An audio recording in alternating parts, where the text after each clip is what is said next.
HarperCollins presents The Cancer Roadmap, written and read by Liz O'Riordan.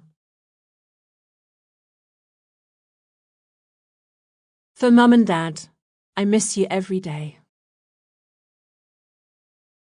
Introduction.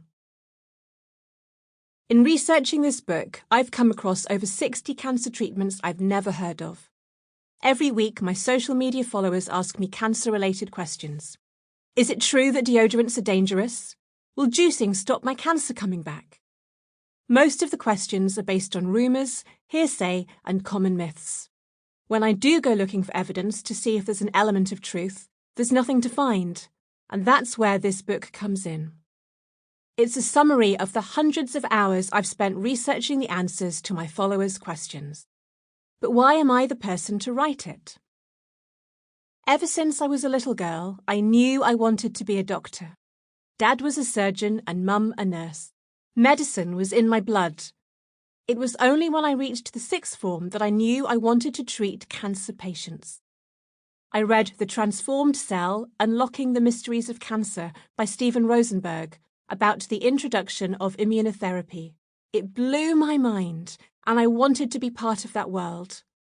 It's why I took 4 years out as a junior doctor to do a PhD researching how cancers develop. During my surgical training, I saw with my own eyes how cancer can spread, what it can do when it's been left too late.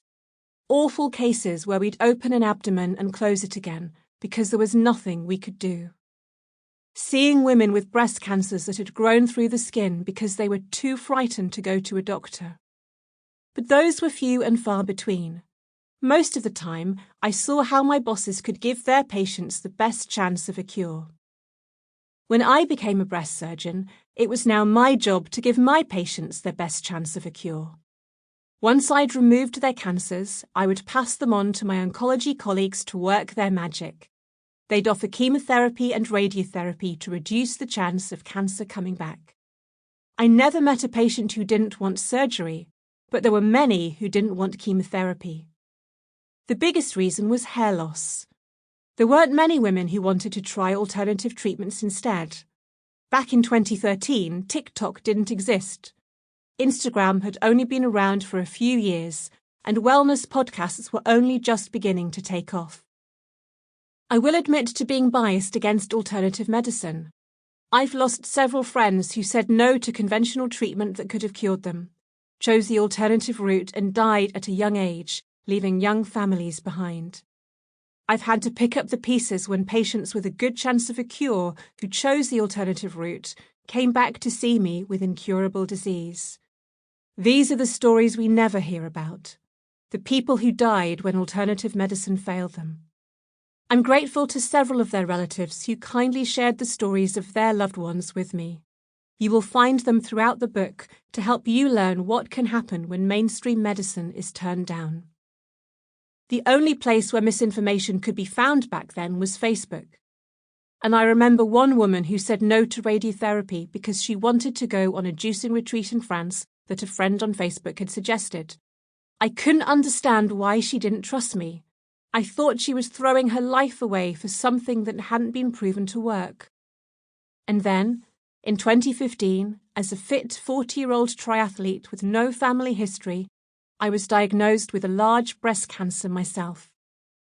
Despite being an expert, I was terrified. All the decisions I asked my patients to make now fell on my shoulders. It was one thing telling someone about the side effects of hormonal therapy and chemotherapy, but it was completely different hearing them as a patient.